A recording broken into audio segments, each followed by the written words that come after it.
Memorias de la hermana Lucía. Volumen 1. Compilación del padre Luis Cóndor.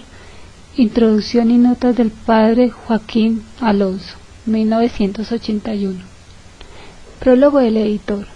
Esta 10ª edición, como ya las precedentes, del primer volumen de las Memorias de la hermana Lucía en lengua española, está enriquecida en relación a las ediciones anteriores.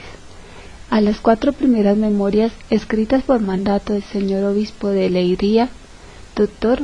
José Alves Correia da Silva, y a los apéndices 1 y 2 relatando las apariciones en Pontevedra y Tui, en cumplimiento de la promesa del 13 de julio de 1917. Vendré a pedir la consagración de Rusia a mi Inmaculado Corazón y la comunión reparadora de los primeros sábados. Se agrega el texto del importante documento titulado El mensaje de Fátima, con la tercera parte del secreto que Juan Pablo II encargara a la Congregación para la Doctrina de la Fe hacerlo público después de elaborar un justo y adecuado comentario. Con la publicación de la tercera parte del secreto, recibido por los pastorcillos el 13 de julio de 1917, queda así recogido en este primer volumen todo el mensaje de Fátima. Las 4 primeras memorias, además de las apariciones del ángel y de Nuestra Señora, describen también cómo los pastorcillos correspondieron hasta la heroicidad a las peticiones de Nuestra Señora y nos señalan a todos, y de modo especial a todos los niños, un camino seguro para alcanzar la santidad. Las llamadas 5ª memoria sobre su padre y la 6ª memoria sobre su madre, escritas por la hermana Lucía, ya en el Carmelo de Coimbra, están editadas en volumen separado, como Memorias de la hermana Lucía 2. La beatificación de Francisco y Jacinta Marto, 13 de mayo de 2000, debe significar una nueva era para la Iglesia. Yo te bendigo, Padre, porque has revelado estas verdades a los pequeños. La alabanza de Jesús toma hoy la forma solemne de la beatificación de los pastorcillos Francisco y Jacinta. La Iglesia quiere con este rito colocar sobre sus propios candeleros estas 2 antorchas que Dios encendió para iluminar a la humanidad en sus horas sombrías e inquietas. Que el mensaje de sus vidas permanezca siempre vivo para iluminar el camino de los hombres. Homilía de Juan Pablo II en la misa de beatificación. El contenido de estas memorias justifica bien todo el esfuerzo empleado en la elaboración de la nueva edición. Con la benévola autorización del señor obispo de Leiria Fátima, utilizamos los manuscritos originales de las 4 primeras memorias. Aprovechamos los trabajos del doctor Joaquín María Alonso en 1981 y contamos también con la ayuda del doctor Padre Luciano Cristino, director de los servicios de estudio y difusión del Santuario de Fátima. Aquí les dejamos en nombre de todos los lectores y mío personal la expresión de nuestro agradecimiento por su preciosa ayuda. Así en esta edición, amado lector, se te da toda la garantía del pensamiento de la hermana Lucía mediante la admirada y delicada traducción del padre Joaquín María Alonso, hecha sobre las palabras originales, solamente corregidas en la ortografía y en la presentación de los diálogos, esperando que ellas lleguen a lo íntimo de tu ser y así fijen en una laboriosa docilidad al Divino Espíritu. Agradecemos al Señor esta gracia extraordinaria de poder tener en nuestras manos la obra completa del mensaje de Fátima, que tanto ha de ayudar a conocer y amar siempre más a la Santa Madre de Dios y Madre nuestra. Padre Luis Cóndor, vicepostulador de las causas de canonización de los beatos Francisco y Jacinta Marto. Introducción a las memorias de la hermana Lucía. Después de haber presentado las memorias de Lucía en las principales lenguas europeas, incluida la española, existía una necesidad urgente de presentar una edición dirigida a ese inmenso y admirado mundo de lengua hispana que puebla las 2 Américas. Esta edición, sin embargo, debía aprovechar las experiencias editoriales de todas las otras y en cuanto posible superarlas en perfección en algunos puntos. He aquí los principales.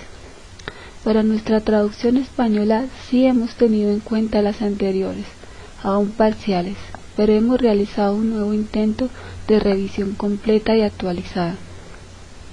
La labor estaba facilitada ya en gran parte porque, si ya la sintaxis española y portuguesa son tan semejantes, lo son mucho más en la pluma de Lucía, que había asimilado bien el español, y hasta se deja influir en muchas ocasiones por sus modalidades lingüísticas y fonéticas. Escribiendo Lucía sus memorias en España, en Pontevedra y Tui, hablando ordinariamente español, ejerciendo un apostolado catequístico importante entre los rapaces de Tui, a Lucía se le adhirieron tantos y tantos españolismos que afloran continuamente en sus escritos. Pero precisamente por ello era necesario poner mucha atención para que, del entrecruzamiento de las dos lenguas, no resultaran muchos falsos entendidos, de que no se ven libres las anteriores traducciones que conocemos. Otras veces la similitud entre las lenguas ha engañado a los traductores, pero además de una cuidada traducción, nos hemos empeñado en una crítica revisión literaria. Nuestra traducción debía ser primero exacta, pero no rígida, literal sí en lo posible, y esto no es difícil en la mayor parte de los casos, pero siempre según el genio, la flexión y la armonía de la lengua castellana. Debía así observar las reglas de la propia sintaxis gramatical del castellano, pero la fidelidad al pensamiento de la hermana Lucía debía permanecer intocable.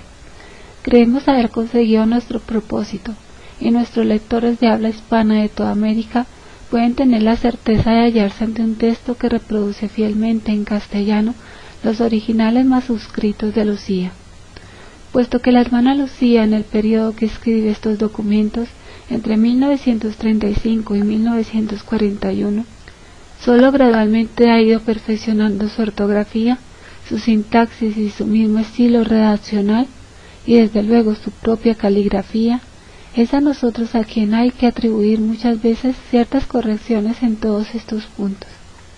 El lector, sin embargo, puede estar seguro de que esas correcciones han sido hechas precisamente, no para alterar o deformar en lo más mínimo el pensamiento original de la célebre y respetada autora, sino precisamente para ponerlo mejor en evidencia.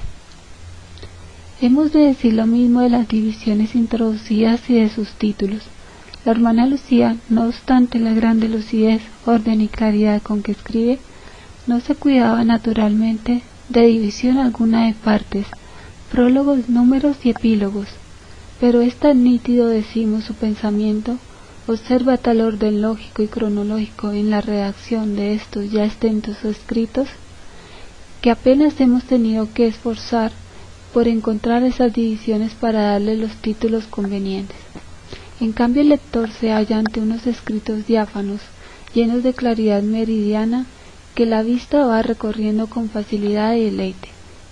Hemos sí añadido algunas notas explicativas, de tipo histórico o crítico, pero sólo las estrictamente necesarias para que el lector comprendiera ciertos pasajes difíciles.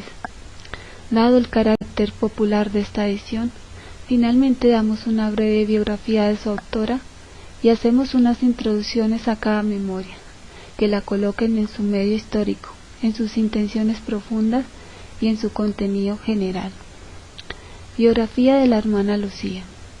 A los 30 días del mes de marzo de 1907, bauticé a un individuo de sexo femenino, a quien di el nombre de Lucía, nacida en Aljustrel, a las 7 de la tarde del 22 de marzo corriente. Así reza el acta de bautismo. Sus padres eran Antonio dos Santos y María Rosa, residentes en Aljustrel, lugarejo perteneciente a la parroquia de Fátima. Siendo la última de 7 hermanos, 5 hembras y un varón, tuvo una infancia de mimos y de privilegios, en la que no faltaron disgustos y desgracias familiares, bien superadas por aquella mujer ejemplar que era su madre. A los 6 años hace su primera comunión, cuya relación leerán nuestros lectores con admiración y cariño. Y ya inmediatamente, porque así lo exigían las necesidades de la casa, comienza su vida de pastora. Hay que hacer notar que en 1915 Sus compañeras son todas las muchachitas y muchachos de Aljustre y alrededores. Luego, ya en 1916, son sus primos Francisco y Jacinta Marto quienes la acompañan exclusivamente. Es el año de las apariciones de la Virgen. En ella Lucía ocupa un lugar especial, ya que es la única que habla con ella y la que recibe un mensaje especial para ser comunicado en el futuro. Ella vive y sufre a causa de las apariciones con sus primos, pero es la única que habría de quedar por más tiempo en este mundo para cumplir su misión. La Virgen, es verdad, le había mandado a aprender a leer. Sin embargo, solo después de las apariciones comienza a ir a la escuela, en donde muy pronto, con su ingenio y memoria extraordinarios, aprende las primeras letras. Pero pasadas las apariciones, la situación de Lucía era, naturalmente, la de una vidente, con todos los riesgos que ello comporta. Había que hacer algo con ella, y una de las primeras preocupaciones del recién nombrado primer obispo de la diócesis restaurada de Leiria fue atender a su educación y retraerla de los peligros que podría sufrir en aquel medio ambiente de milagrería y maravillosismo. Y el día 17 de junio de 1921, por la mañana, entraba como educanda en el colegio que las hermanas de Santa Dorotea tienen todavía en el Vilar, hoy ya unido a Oporto.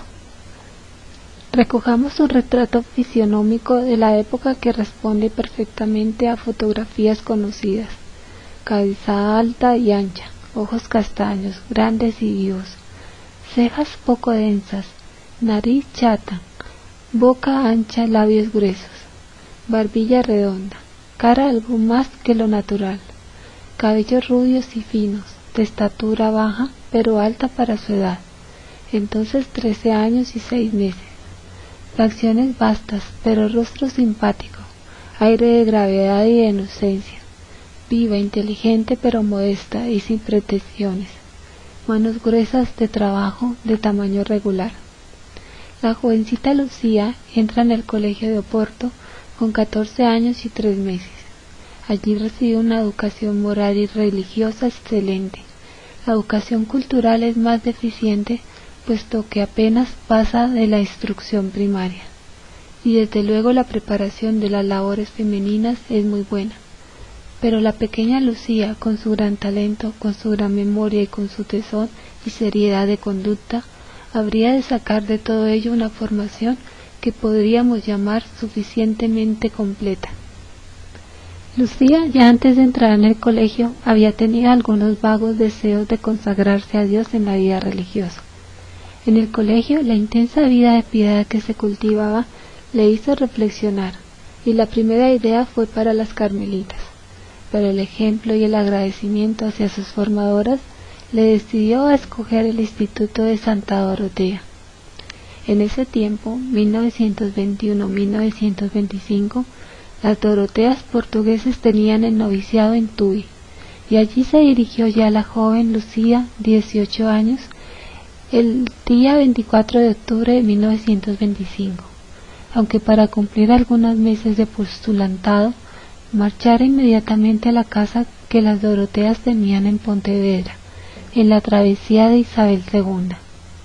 Aquí estuvo desde el día 25 de octubre de 1925 hasta el día 20 de julio de 1926, en que llega al noviciado de Tui para completar su postulantado. Comienza su noviciado con la toma de hábito el día 2 de octubre del año 1926.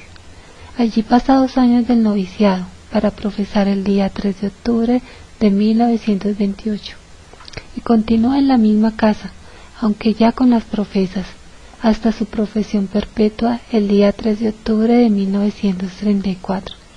Pocos días después marcha destinada a la casa de Pontevedra, en donde permanece hasta que, de nuevo, en mayo de 1937 vuelve a Tui. De aquí no habría ya de salir hasta que, a finales de mayo de 1946, se le ordena volver a Portugal. Después de estar unos días visitando y reconociendo los lugares de las apariciones, en la cova de Dairía y en Alijustrel. Es destinada a la casa de Sardao en Vilanova de Gaia, cerca de Oporto. Y finalmente, renovando antiguos deseos de retiro y soledad, alcanza del Papa Pío XII la gracia de pasar al Carmelo de Santa Teresa de Coimbra, y a él llega el 25 de marzo de 1948, para llevar una vida de oración y penitencia hasta su muerte acaecida el 13 de febrero de 2005. Introducción literaria. De toda la historiografía sobre Fátima debe decirse lo que escribía entusiasmado de su libro el escritor portugués Antero de Figueiredo. Pero la luz de este libro, la luz hermosa, esa fue recibida directamente del alma cándida y profunda, admirablemente simple de la vidente Lucía de Jesús. Comencemos por decir que los escritos de Lucía se resintieron siempre de su falta de formación cultural suficiente, pero lo que en otras hubiera sido un defecto irreparable, en Lucía fue suplido con sus grandes dotes naturales. Lucía confiesa paladinamente y muchas veces su incapacidad e insuficiencia, que llega, como dice literalmente, nem sequer a caligrafía sei fazer capazmente. Sin embargo, estas faltas de corrección ortográfica no impedirán nunca una sintaxis clara y definida, que a veces alcanza una redacción elegante y sostenida. Sus dotes literarias podrían resumirse así: claridad y precisión de conceptos, sentimientos delicados y profundos, una ironía delicada nunca hiriente, una extraordinaria memoria para fijar detalles y circunstancias. A Lucía le vienen los diálogos por dentro, como si las personas estuvieran presentes. Sabe escribir los caracteres de sus primos, de sus confesores, de sus personajes en general, con rasgos que indican una penetración psicológica no común. Se da perfecta cuenta de sus divagaciones y sabe volver con gracia al punto de partida. Es verdad que a veces su estilo no podía menos de resentirse de sus lecturas piadosas, amenas y monjiles, pero siempre triunfa su naturalidad, su viveza, su alegría. ¿Quién no recuerda su despedida nocturna de los lugares amados de las apariciones en la vigilia de su marcha a Oporto? ¿Cómo no admirar la gracia con que se fija en los zapatos de tal canónigo con sus hebillas de plata? ¿Cómo no sentirse arrebatado por la transcripción de aquellas cantigas de Serrana?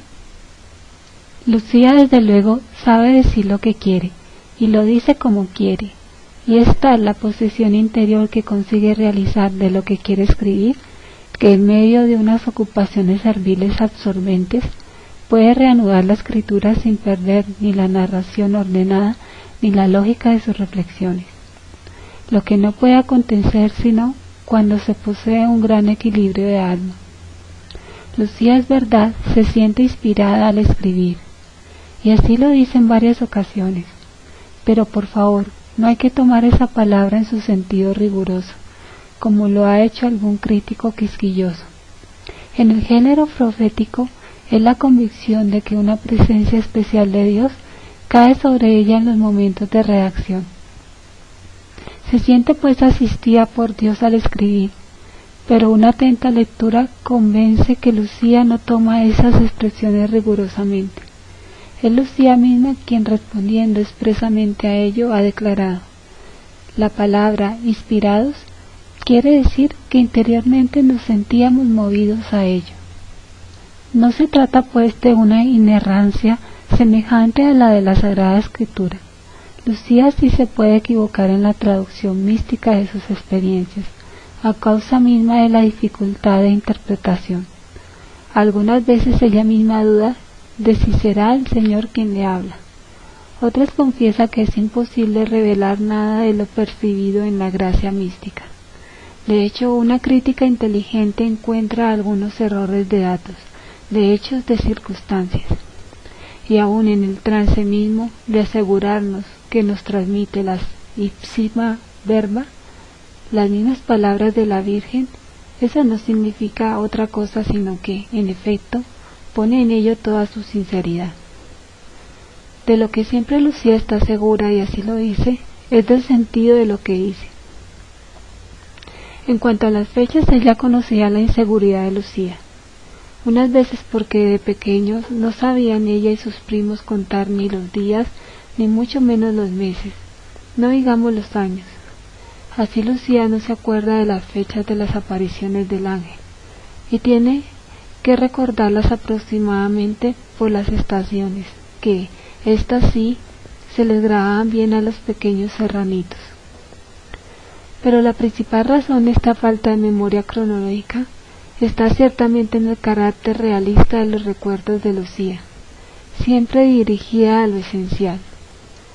Por lo demás, el lector no debe olvidar en la lectura de las memorias de Lucía una regla general de interpretación de las traducciones que los místicos hacen de sus experiencias de lo sobrenatural. Se trata siempre de traducciones, en las que no es necesario admitir que todo, literalmente, responde a las locuciones divinas.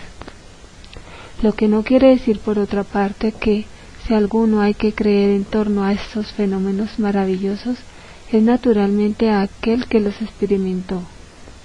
Una última advertencia quisiéramos todavía hacer, para que el lector entre mejor preparado en la lectura de estas páginas maravillosas. Es necesario distinguir entre aquello que la hermana Lucía nos presenta como mensaje del cielo y aquello que ella misma nos presenta como reflexión o interpretación suya. Lo primero, aun dentro de las dificultades de la traducción mística, ofrece mayores garantías de veracidad que lo segundo.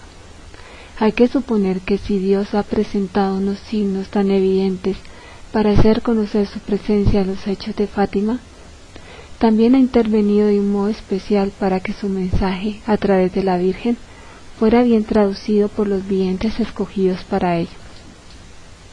De una manera parecida a como decimos que si Dios ha entregado a su Iglesia un mensaje de salvación, hay que suponer que la ha dotado de un carisma de la verdad para que nos dé ese mensaje de una manera infalible.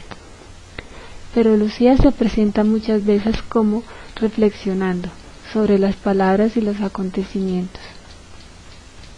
Entonces ciertamente es un intérprete privilegiado, pero siempre y solo un intérprete. Por tanto, ya en este terreno, las palabras de la hermana Lucía no tienen por qué obtener aquella asistencia especial que reclamamos para el primer caso. El género literario, memorias. Los tres videntes de Fátima recibieron al parecer el mandato en común de la Virgen de aprender a leer. Pero según una nueva promesa del cielo, la Virgen vino pronta para llevarse al cielo a Francisco, 4 de abril de 1919. Y a Jacinta, 20 de febrero de 1920. Ambos murieron sin haber tenido necesidad de aprender a leer ni escribir. Lucía, por el contrario, quedaba en esta vida, como le dijo la Virgen, para hacerme conocer y amar. Y Lucía ha cumplido esto maravillosamente con sus muchos testimonios, pero sobre todo con sus escritos. Entre ellos forman un grupo literario especial y desde luego el más importante de todos, las que llamamos memorias. Los escritos que felizmente va a tener en sus manos el lector, los llamamos memorias, porque efectivamente es a este género literario al que más se asemeja. No obstante su misma apariencia de cartas o aún en ocasiones de autobiografía. Desde luego que la hermana Lucía no tenía pretensión alguna literaria al escribir estos admirables documentos. Ella escribía porque se lo habían mandado, y puede afirmarse que la hermana Lucía nunca escribió nada por su voluntad propia. Esto no quiere decir que a veces ella misma en el curso de su obra no se sienta arrebatada por los asuntos mismos que toca, y dé la impresión de que hace literatura. Pero será siempre una literatura espontánea y clara en que la elegancia es una consecuencia y no una preocupación. Ahora bien, mucho menos podía tener una preocupación de género literario. No sabía en absoluto lo que podía significar la palabra memoria, si no era como facultad de recuerdo. Ella misma nos dice en alguna parte que no sabiendo cómo cumplir el mandato que había recibido de escribir sobre la vida de Jacinta, se le ocurrió hacerlo con toda naturalidad, dirigiéndose al señor obispo como quien cuenta una historia con los recuerdos que conserva. Por tanto, no hay que tomar estos escritos como cartas, aunque extensas, que escribe el señor obispo de Leiria. Eso fue una pura ficción, en este caso literario, para salir del apuro. En realidad lo que intenta Lucía es escribir sus recuerdos, y a esto se le llama con toda propiedad memorias, porque efectivamente se trata de un género literario en que el autor pretende comunicar sus recuerdos referentes a sí mismo o a otros, a sus propios sucesos o a los sucesos acontecidos a otros. Sin embargo, no se trata tampoco, hablando propiamente, de biografía o de autobiografía. Lucía no pretendía ni podía pretenderlo, darnos ni una biografía de Jacinta ni de Francisco, y naturalmente nunca pretendió darnos una autobiografía. Se trata simplemente de una ordenación de recuerdos en torno a los principales hechos de la vida de Jacinta y de Francisco, y esto seguramente aún en contra de su propia voluntad. Pero la biografía y la autobiografía se distinguen de la memoria en que ésta no pretende comunicar más que recuerdos, mientras que los otros géneros literarios pretenden algo más completo y sistemático, y están suponiendo algo más que recuerdo, es decir, una investigación de documentos auxiliares. Pero Lucía en estas memorias no ha necesitado más que volver la mirada hacia el recuerdo. ¿Y qué recuerdo? Porque o se trataba de la vida de sus primos y entonces se trataba de su propia vida, o se trataba de todo lo referente a las apariciones de la señora, y entonces todo era contemplado, más que como recuerdo, como presencia grabada a fuego sobre su alma.